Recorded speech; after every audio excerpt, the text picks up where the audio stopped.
Hey friends, Volume.com is a free platform with live stream performances, concert broadcasts, and a video archive that includes performances by Brothers Osborne, Dinosaur Jr., Marcus King, Tyler Childers, Weezer, and more.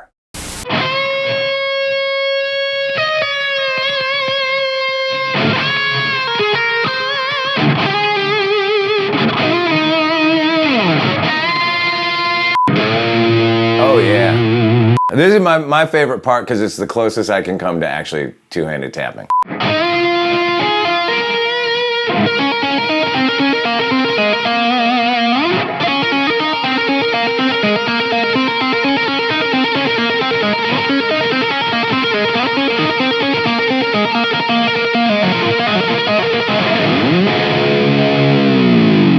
I know Wolf doesn't use the tremolo, but if I'm playing a guitar that has a tremolo, I gotta go to throw one of these in.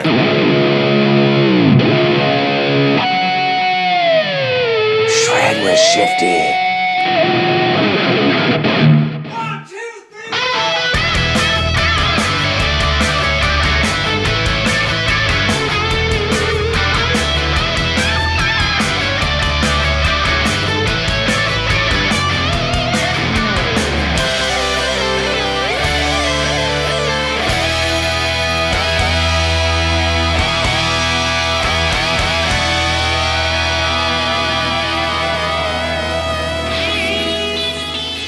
Hey, it's Chris Shiflett and you're watching Shred with Shifty. Got a great episode today. My man Wolfgang Van Halen is here to teach us how to play the guitar solo from Take a Bow. We get into a lot of this. It's a little out of my league, but I try my best, as you're gonna find out in a minute.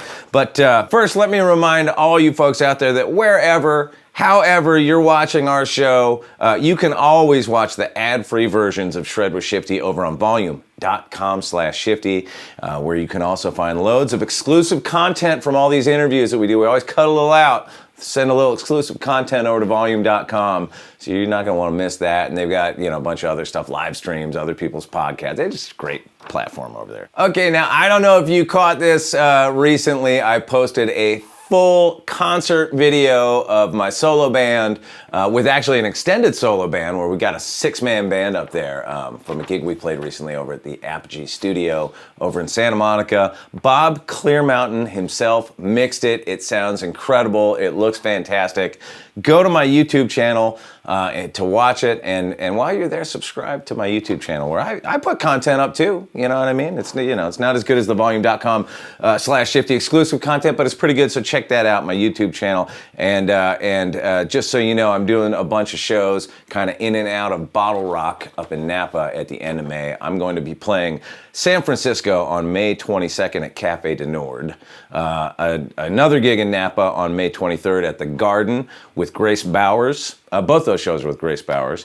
And then Bottle Rock itself on the 24th in Napa. Then on the way home, we're going to hit the Ritz in San Jose on May 26th, once again, with Grace Bowers, who's a ripping young guitar player. You're not going to want to miss that for all you guitar heads out there. And subscribe to me on social media. We're going to list all that right here somewhere, social media. And that's about it, man. It's a quick one today. Let's go. All right, on today's show, we have Mr. Wolfgang Van Halen taking us through all the fine points of the guitar solo from Take a Bow off of his second record, Mammoth II.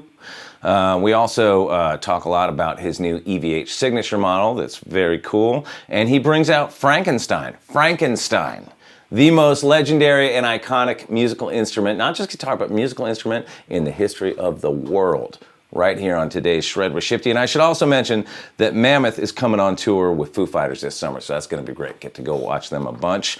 Let's hit it. This is Wolfgang Van Halen on Shred with Shifty. Wolf, what's happening, buddy? How are you? I'm doing great, man. How are you? I'm good. What are you playing today? I am playing a song from my second Mammoth album called Take a Bow. Well, that too, but what guitar are you playing? Even more important, yes. I am playing our newly announced SA-126. This is one of the colors it will come in, the stealth black. I feel like when I interviewed you, which I went back and looked, it was a couple of years ago when I interviewed you for my other podcast. Am I wrong in thinking that you were working on a signature model then? Was that a different signature model, or is it this one? No, that was this. We've been working on this since, I want to say, 2019? Really? 2020. Like we were really slowly but surely working on this, because when I started recording Mammoth in 2015 at this point, which is crazy, I had gravitated towards a sort of semi-hollow sound, and I knew that I wanted to represent EVH gear, but we don't make one of those. So now, this year, officially, we do. Nice. And you've been playing the prototypes like out on the road, right? So are they like... Yeah. Since it took a minute, like getting it together, are they road tested? You kind of crash testing it, as my dad would call it. Yeah, right. Like getting it exactly where you want it to be. Yeah, it's exactly like when Dad was prototyping the Wolfgang during the 2007-2008 tour. There are a lot of famous pictures of him with like numbered prototypes. And now I'm kind of bummed we didn't do that. That would have been fun to do. But yeah, like he had like 1 through 8, and people are like, "Oh, what's he working on?" Well, does the 126 reference something that I'm not? Yeah, that is my dad's birthday, January 26th. So it's sort of a stealthy way of making it seem like kind of some innocuous number delineation, but really it's Dad's birthday, just like how he wrote a song called 316 for me. Yeah. So nice. And tell me about the guitar. Like what's in the guitar? All right, we have it's a chambered body. It's got a basswood center block in the middle. I believe the top is mahogany, or Maddie, you want to help me out on this? I can't remember. I know we've got an ebony fretboard. We got a maple neck. Yeah, SA-126, mahogany body, basswood center block, mahogany neck, ebony fingerboard, SA-126 Tim Shaw pickups, and the chambering is the acoustic chambers on either side of the center block, as you would find in a classic semi-hollow, semi-acoustic. Yes. Okay. So the mahogany is the back and sides. Thank you. Yeah. I knew that was in there somewhere. But now tell me the truth. What do you hot rod the ones that you play out on the road? And I'm asking that because as a man with a Fender signature guitar myself, there's the production version, but the ones that I take out on the road, I like to tinker with. I like throwing different pickups in them, changing some of the electronics, just, because I feel like I have a bunch of them. I don't need them to all sound the same. So I just they're like my test pilots, Yeah, they're only different in a way that they were the test, as you say, the test pilots. Was we were working with Tim Shaw on getting the proper winding of the pickups, and we finally landed. We tried a bunch of different ones, like sort of a lower wind, and then we ended up landing somewhere in between.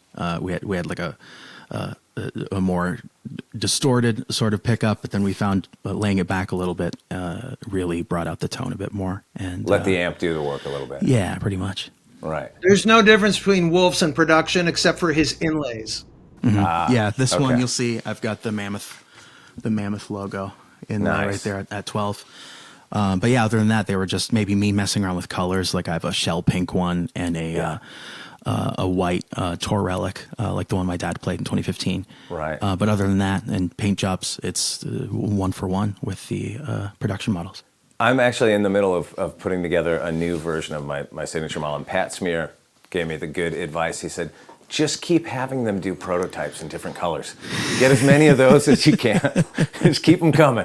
That's a great idea. That's a great idea. Exactly. All right, let's do a little bit of housekeeping. So we're focusing on the solo today from Take a Bow, from your latest record. Yeah. And the whole guitar is tuned down a half step and then drop tuned. So really it's C sharp. But did you do the solo with it drop tuned? Because there's a part in it I wanted to ask you, well, how are you fretting that? Because with the drop tuning, it kind of makes it a little bit of a jump. Yes, I recall I recorded it.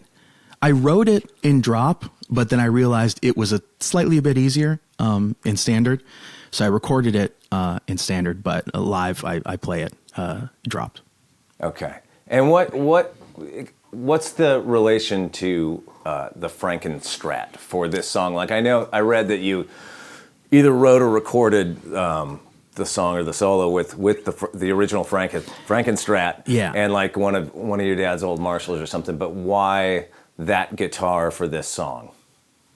I think this solo marked an evolution in my own songwriting and solo playing. I think for Mammoth, that it felt really cool to commemorate that with a little bit of dad on top of it. You know, I thought it would be really fun to, you know, because these instruments aren't being played, Right. and I thought it'd be really fun to have it played on my music and have it be there forever. A little part of dad joining with me on it, so it just felt like the right moment, and I thought it'd be really fun if played the Frankenstein, but also used the original Marshall head that he used for the classic Van Halen albums with the original Marshall cabinets that he used. So basically, what he used for the early Van Halen albums with the Variac and everything. Oh, really? So Like the whole rig? the whole thing.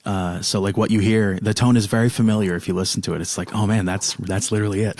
Yeah. You know, that it begs the question, because you just said no one's playing these instruments. So what state, like, had they been sitting there in storage for years? Like, did you have to get out your wrenches and you know, adjust the neck and get them playable, or is somebody monitoring your dad's old gear and sort of No, they're keeping very it much in shape? locked down and safe in a way that if if the world ended, they would still be okay. Right. So yeah, we pulled them out, got them all set up, and got it ready to go. You just referred to it as Frankenstein, and I always referred to it as the Frankenstein Strat. What is the correct Officially name? on the case, it Yeah. says Frankenstein. Okay, But people okay. people call it whatever they want. That's, you know, Dad never even really had a name for it. That's just what people called it. So, but officially on the case, for the nerds that really want to know, it says Yes, Frankenstein. That's me. So that's what I me.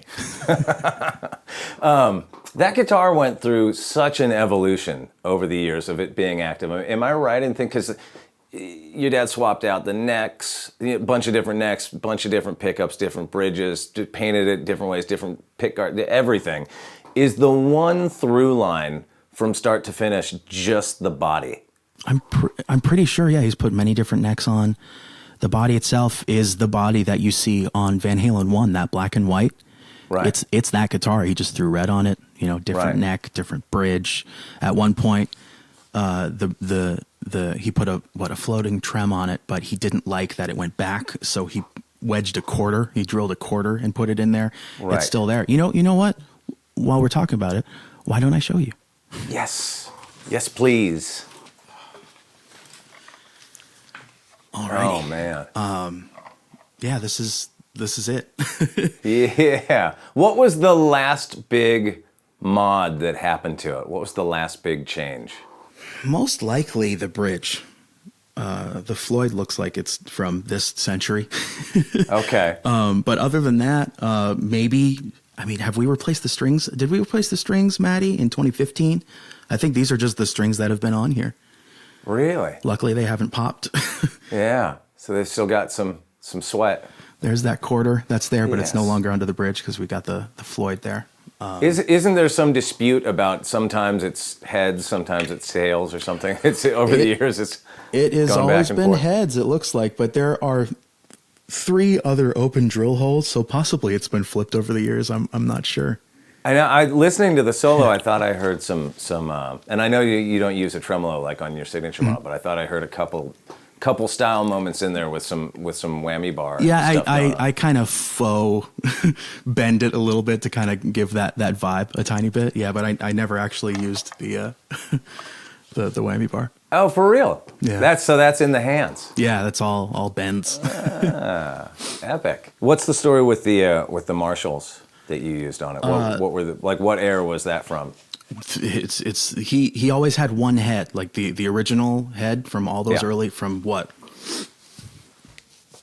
Van Halen 1 to, I believe, like 5150, Right. right? Or maybe even up to OU 812. He was using that Marshall, right? Maddie, you want to help me out? The Marshall head is a stock issue 1968 Marshall Super Lead plexi panel, control panel. It's a 12 series lay down power transformer with the filter caps underneath the chassis, not on top. There are no major mods to the amplifier. There are a few values in the circuit that are massaged, but no major mods. Well, I think it's really interesting with that amp and with that guitar that you're holding in your hands, like especially the guitar that's been through so many radical changes. Oh yeah. But it always sounded like him, which, you know, it sort of goes to that. It's in the hands. There is that argument of, it's in the hands. I think a lot of people agree with that and have a problem with it, but I think maybe the truth is somewhere in the middle. Right. Yeah. A good guitar doesn't hurt, but you gotta have those. Let's get into the meat of the solo. Yeah. Here, let me put him back. Thank you for sharing that with us today. That's very, very cool. Yeah, it reminds me of when I brought it out in 2015 to play a little bit on the first Mammoth album, and when Dad picked it up, he kind of just noodled with it for a second, and he tossed it on the couch, and everybody in the room gasped because it was like, oh my God, that is one of the most famous musical instruments of all time, let alone guitars. But to him, it's just like a piece of plywood he put together. But so I mean, think about that. Like, is that the most iconic guitar in rock music history? Because there's other guitar players, like you could point to Brian May's guitar, you know, that him and his dad built or whatever. Or you think about like somebody like Jimi Hendrix and playing a Strat. But even with Jimi Hendrix, I don't know. I don't know that I associate him with one Strat or another. Maybe people do. One that's on fire. Right, you know, something like that. But like, it's not the same. I think maybe with the paint job in particular, like I'd say that is the most iconic guitar. I think the case can be made that it is not only one of the most iconic guitars, but one of the most iconic musical instruments in music history. I think you could make that case. The cool paint job certainly helps, but I think anybody who doesn't even know Van Halen would maybe recognize the paint job and be like, oh, isn't that 100%. The tapping guy?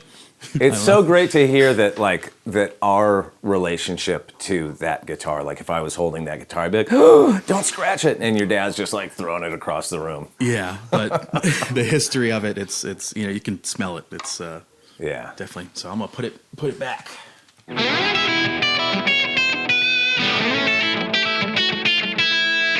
All righty, let's get down to the nuts and bolts of the guitar solo in Take a Bow.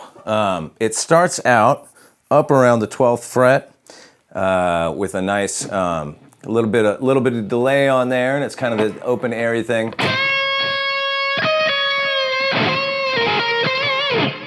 So how show us nice and slow for the viewers how you do it, where you do it, all that sort of stuff, what you were thinking about when you were crafting it, you know, etc.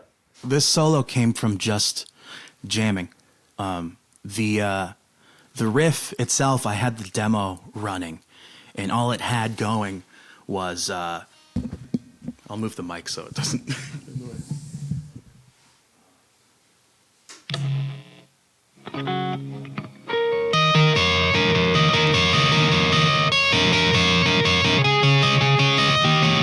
And then also the.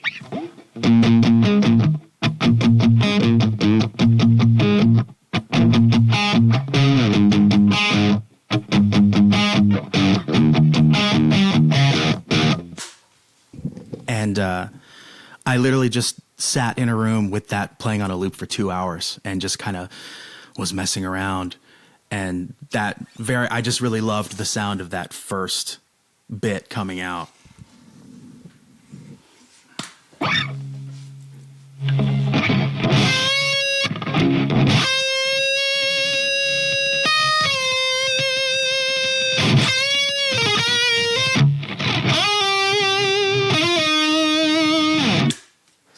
Yeah, there's a couple of great things in that. And one, I love starting on the, you know, if it's in whatever that B flat, starting on the, let's just call it B, even though we're tuned down. People watching will know, but we'll just call it B. So starting on the 9 or whatever, the 2 or the 9 or. And that bend is kind of like an unusual bend, you know, an unusual place. It's kind of, it sets that tone. It's like this. Yeah, because it's not a like, full step. It's a half step bend, right? And you're Yeah. still bending back from it. So it's Yeah. it's a kind of fun little, I guess, play on those notes. And I also, for some reason, I don't know why, I just like plucking that E string in the middle of that. I never pick that. I always just go. Oh. So you're using your finger. Okay, Yeah, like hybrid picking. Gotcha. And I don't know. I don't know if that changes it, but it's just the habit of playing that. I don't know why I liked doing that. I love when you slide it back to that note. You know, the six or what. I had to ask my producer Jason because he's much more knowledgeable, but I'm told that is Dorian. Which is like a recurring theme throughout the solo, which is great. That's cool. I had no idea.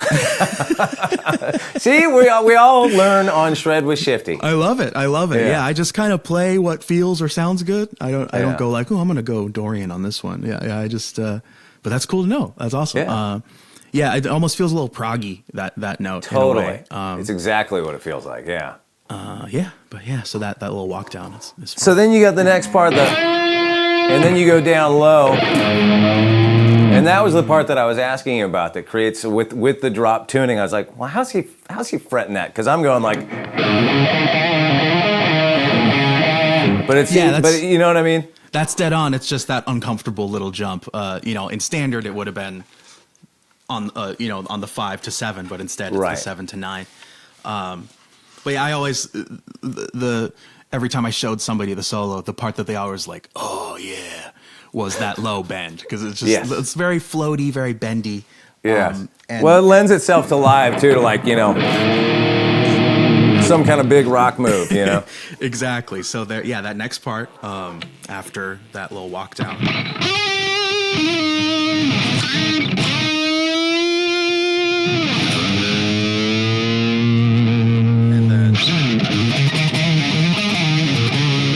So it's just a longer stretch with the pinky here, if you could see it. There you go. Just kind of an uncomfortable pinky stretch, but you know what? You can do it, and it's fine. Can I just say thank you for actually knowing how to play your guitar solo? I practiced it before we did this, just to keep it honest with you, because I was it's been the recurring theme of just about every episode that like nobody remembers what they played on the record. You know what I mean? I guess it's presumptuous of me to expect that people would, but thank you. You're welcome. Well, then we get into this a lick that I love. That again is that Dorian thing where you're going up the minor pentatonic to the and this is one of the spots that I thought I heard a tremolo, but I'm curious to see how you fret it. Where that thing, something like that. Yeah, and that's pretty much it. That's.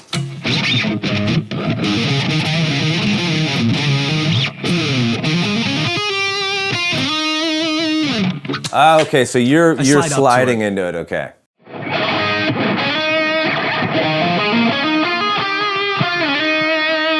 There's a guitar player I'm a really big fan of named Aaron Marshall. He has a band called Intervals, and he doesn't usually bend too much, but he really like slides up and down to the notes, things like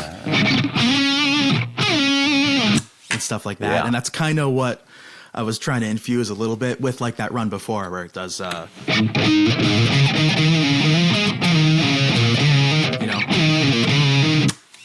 then there's that bit that goes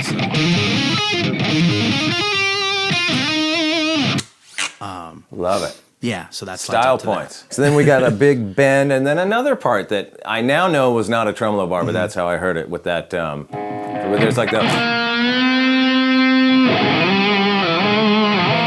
Yeah, that's pretty much that. We have right before is the little tap thing that I just always do. That Dad would always do. That now I always do. It's just a thing. Yeah, we can't skip the tapping. We cannot skip the tapping. Show me how you did that. The tapping is the big finale, I guess, but there's a little bit of tapping with just a little bit, a taste with.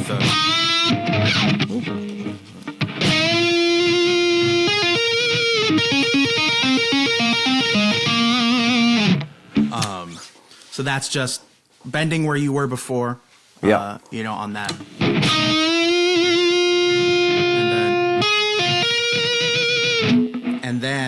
the trick with that is that you end up hitting the octave of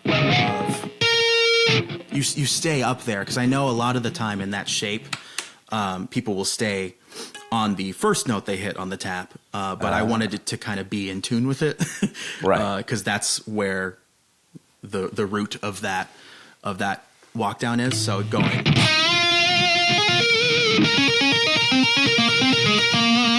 Because you end on, so that whole walk is in that key, whatever that is. Okay, so you're up here.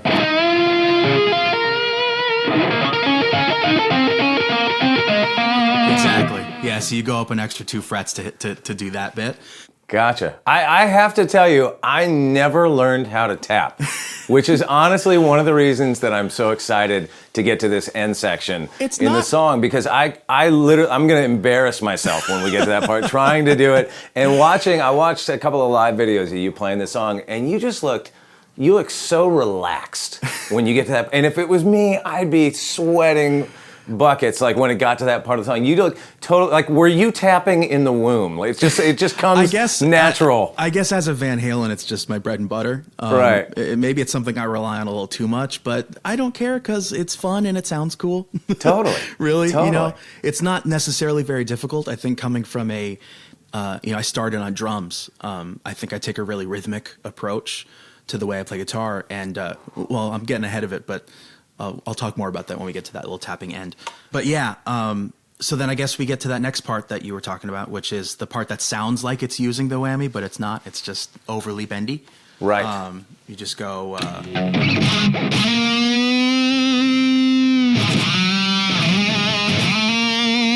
Yeah, so that's just attitude and style. Yeah, it's just all swagger. Swagger, stinky. Yeah.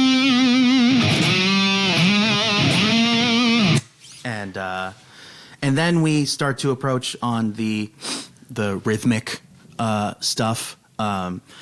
When writing the solo, I kind of wanted. This was the part I didn't know what to do. I was jamming forever, and then this next part, I was like, "What do I do?" And my producer, Elvis Basquet, was like, "You need to do something that sets up the tapping."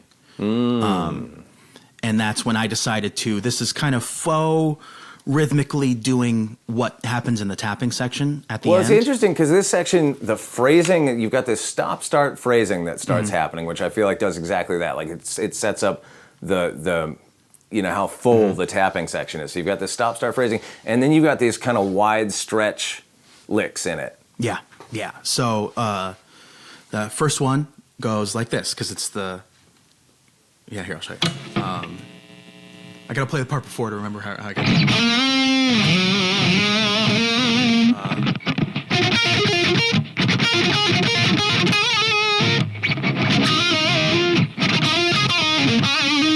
So that's that part. That's sort of mirroring what is going to happen with the tapping.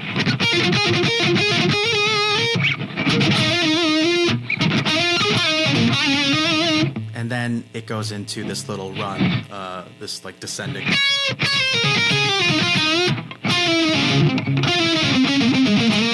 But faster. Okay, now that part, how slow can you play that section? Because I wanted to drill down on exactly what that is, because it's like, I feel like all of us have those kind of pattern licks, but everybody does them a little bit different.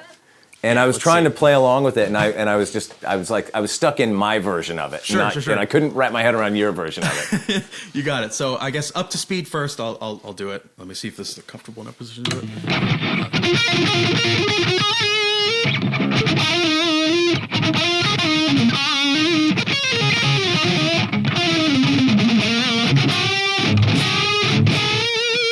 So that descending run is.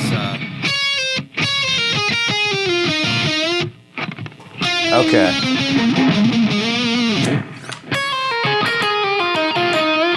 Yeah. Is that right? Now, what's the next one really threw me? I kept thinking that I was hearing like a flat 5, but then I would play it like I was thinking I was hearing. But is it? It's a very stretchy. You're starting on 11 on the G. So it's.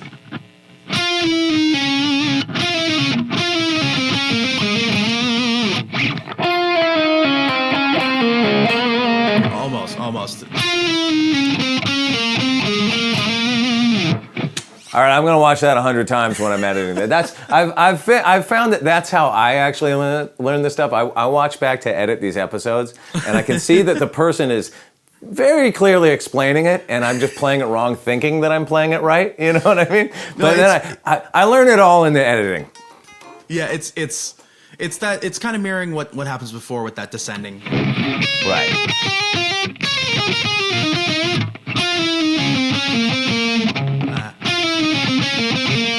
So you're so not used to playing it slow. Right. And then just a couple regular bends to set up the tapping part. Yeah. I feel like that's really challenging because you're doing that chromatic part with these 3 fingers, which is so it's all 4 fingers on one string going. Yeah.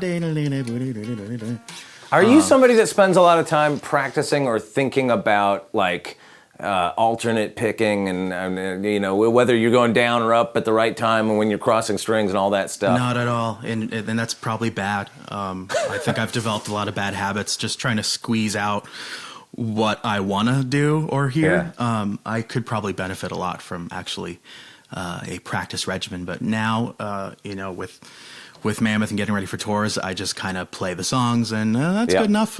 You know, what happens, just play it a bunch over and over and over again until it's in the bones. There's no better practice regimen than playing shows. Exactly. Night after night on tour.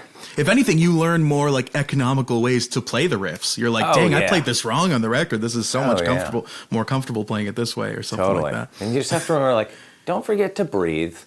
Relax. It's okay. We're here having fun. It's a concert. Exactly. All right. So all that gets us to the grand finale. And there's been a million different approaches over the years to two-handed tapping. And I always did like the cheater kind where it was like, you know, everything was a pull-off.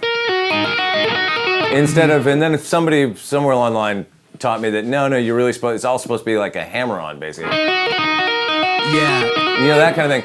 But with this one, I don't know that I've ever seen, maybe other people have done this, I don't know if it's something you came up on your own, but you've got not only the alternating notes on the right hand,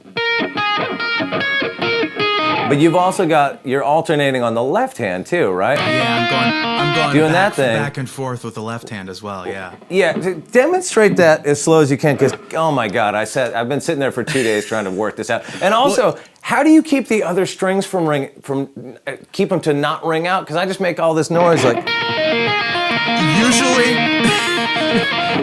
Usually you're hearing the G a bit, but I think the distortion and the band playing around me sort of covers up any little thing like that. Great. But depending on how well I'm playing it, I realized when I was playing it downstairs to get ready for this, I was hitting it a bunch. So we'll see how messy it sounds. But yeah, so the big thing to get across, back to what I was talking about, how I started on drums, is the rhythmic flow of this tapping part. And it's basically a triplet rhythm going. So if it's 1, 2, 3, it's it's that rhythm you're trying to recreate with the tapping. And so yeah, you have that dead on. The notes with the right hand are going 12, 10, 12, 15, while the left hand is going in between on 5 and 7. So slowly it's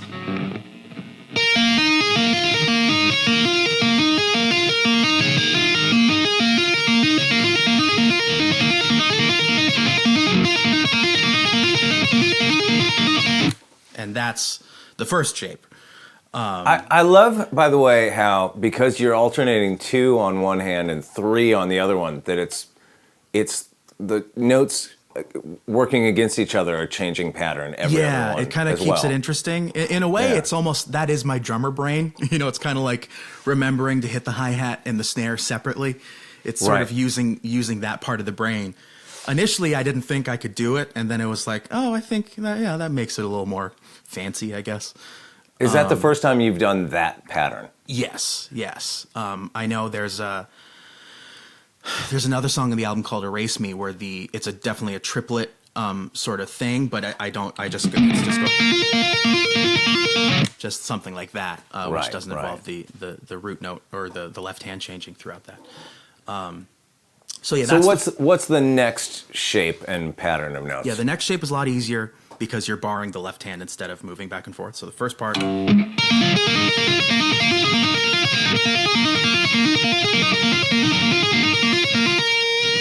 then you slide up to bar, I believe, on 12. Nope, on 10. So that was the wrong note, but then you're sliding up to bar on the 10 of B, and then except you're just doing the usual. Right. And it's funny, initially, when I was writing the idea, that's what I was planning on doing, going. But I accidentally flubbed it in the middle and ended up creating another rhythm that goes like this. I went. Wait. I did whatever that was. Right. And like adding an extra hammer on, I think, in the left hand. It happens too fast, at least for me to know exactly how I'm doing it slowly. Is that how you transition? Because that was part of what I was going to ask. How do you transition from shape to shape? I know there's some slides and some double tapping at the end of the whole thing. Yeah. I'll show you the next part, and then I'll show you it all together. So there's that, and then it slides down to an open where I believe you're holding. Okay, yeah. You're just tapping with the open, and then on the left hand on 5, and going up and down on 12, 10, and 9. So like this.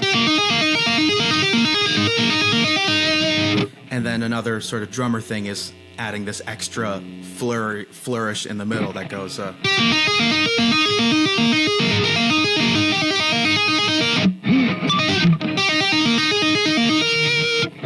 it adds into that triplet rhythm of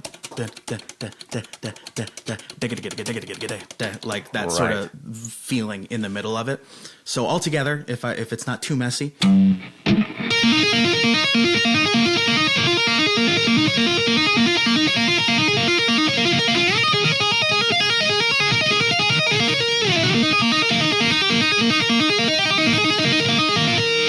So that's the first pass. And then it's the same thing until the very end where it does the little walk up. Right. So the big screechy rockets at the end. Exactly. I played a little, I cheese it a little bit live just to get to the slide a bit easier, but tracking it, I made sure to be very precise. So the second half of that is pretty much the same except for the end. To get there, I need to play it again.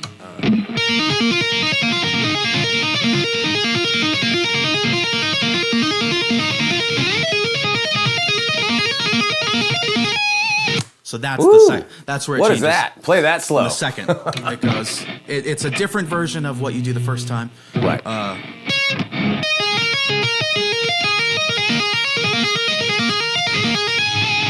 So you do what I like to call a hot for teacher tap. Right. Like there's the rolling tap of the hot for teacher, which is the. There we go. And then there's the eruption tap where you're barring. Like that. Right. So it's sort of that rolling hot for teacher tap on that. Oh, wow. So altogether, transferring into that part.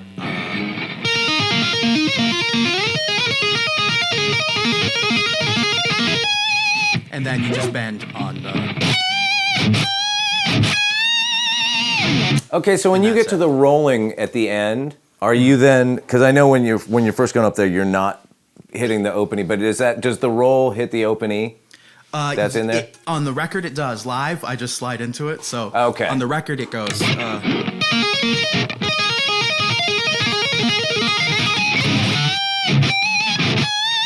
think I ended up picking with my finger just because I couldn't get there fast enough with the pick. Right. But live, I cheese it and go.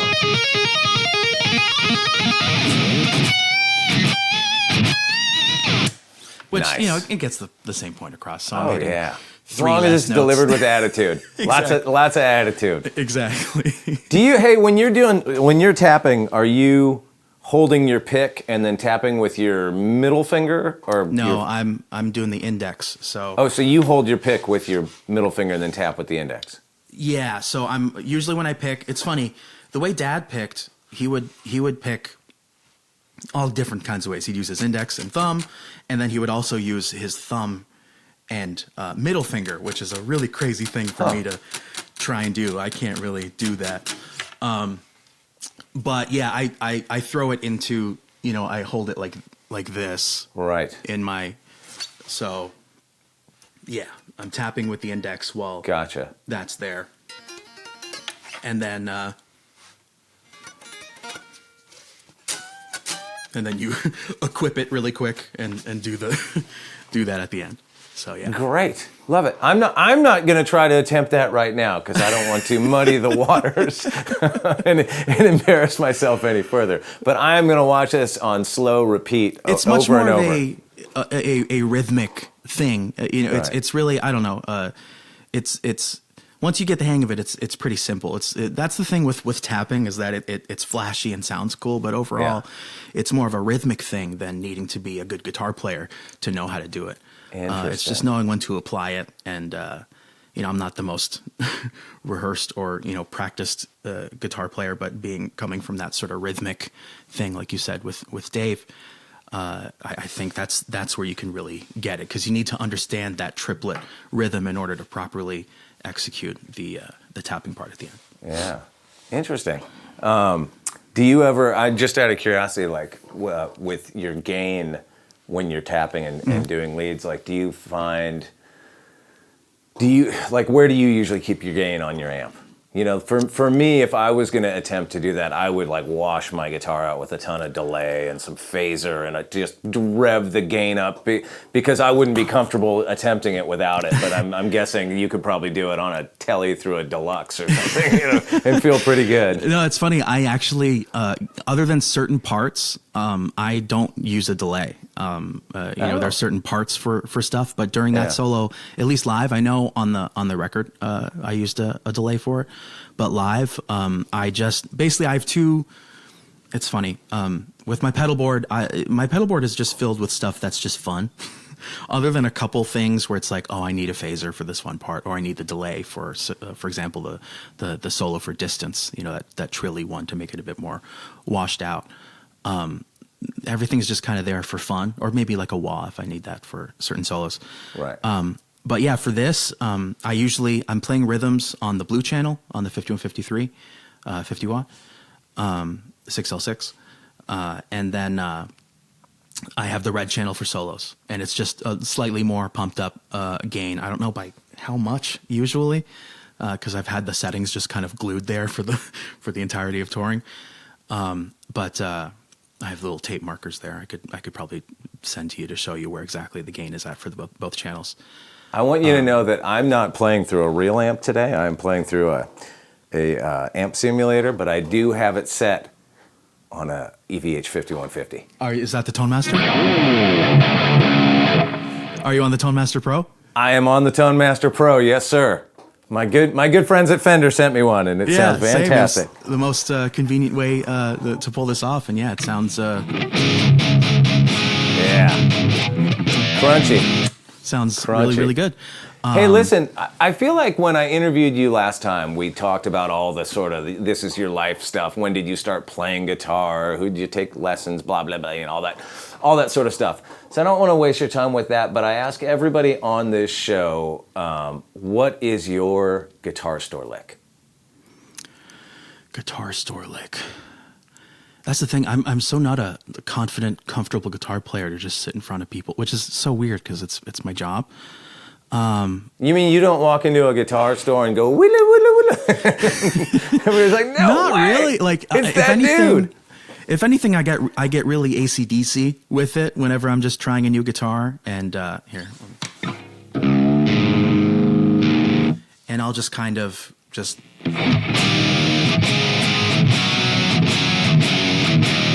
And that's kind of it. There's a thing that Dad always did when he warmed up that I kind of do every now and then. which is this thing where he would go.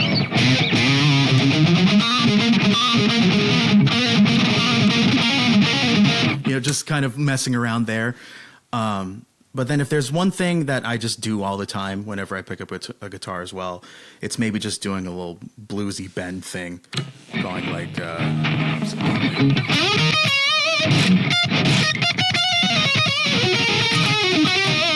and that's just... It's kind of whatever. Bit overplayed, but it's just comfortable. Yeah, I just interviewed Joe Bonamassa, and oh man, he's made me incredible. he's amazing. Yeah, but it made me realize I need to woodshed a little more on just exactly. I think he does that to everybody. Pentatonic bends. Yeah, the thing I love that he does, which I have a song that I'm working on that kind of has a little nod to that. He always does this thing that I really love. I'm gonna totally butcher it, but he goes like something like he always does these descending, cool, like repeating. I believe he covers that in the episode. That's a very simplistic version of what he does, but I always love because he can go up and and he picks every note. It's bananas. That's crazy to me. I that's something I need to work on. I'm not a very good. I'm a very rhythm guitarist. Let's form a study group. Let's do it. Hey, before we move on to fan questions, can you play the solo from start to finish one time for us? If I can, yes. Let's see.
Yes, sir.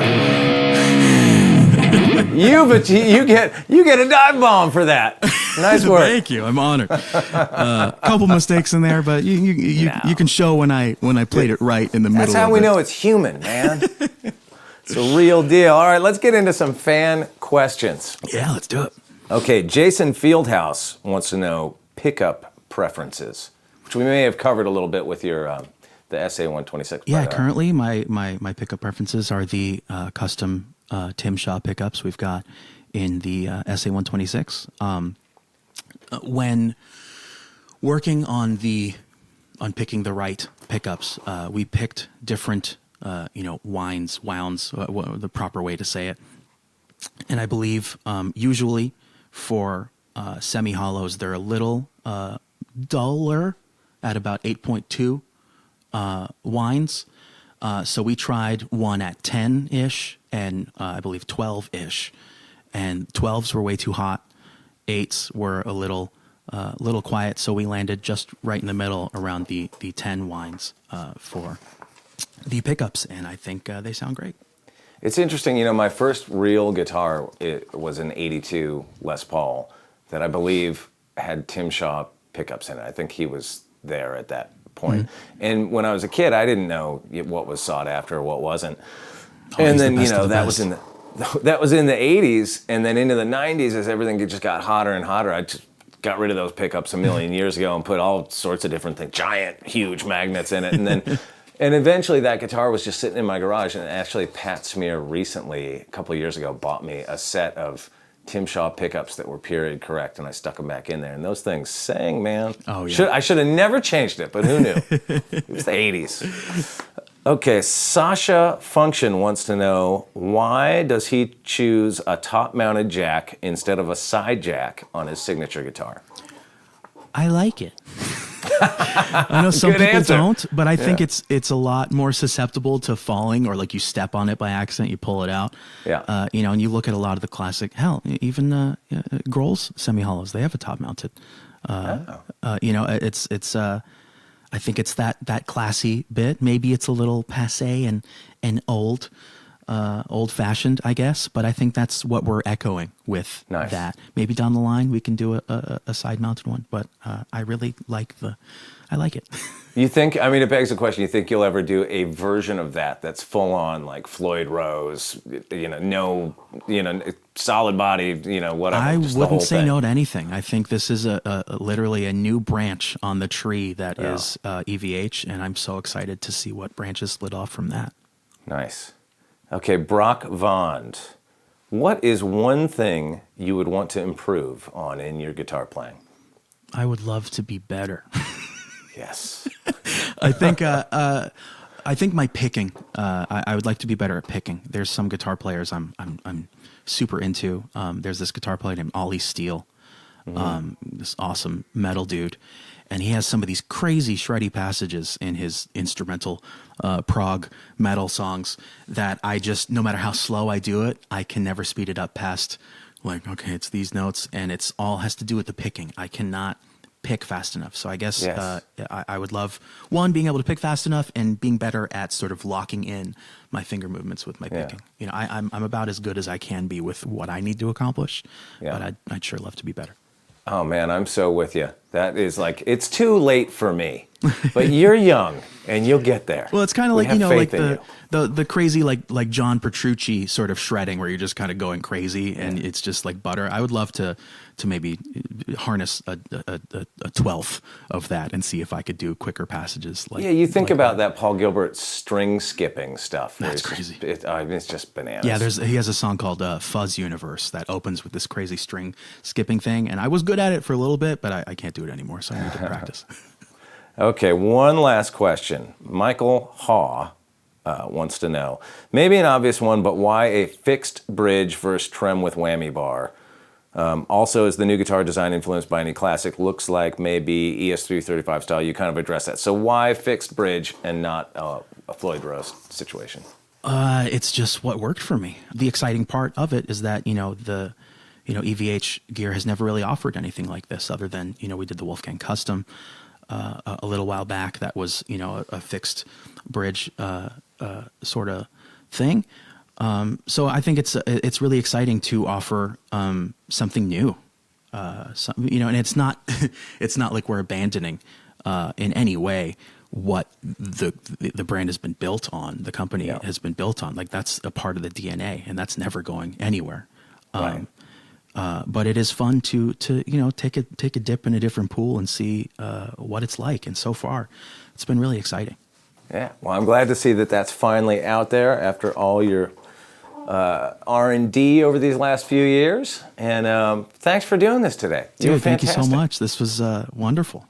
I'm stoked. Thank you so much for asking. I'm looking forward to seeing you out on the road this summer. Yeah, I'll see you this summer. Yeah.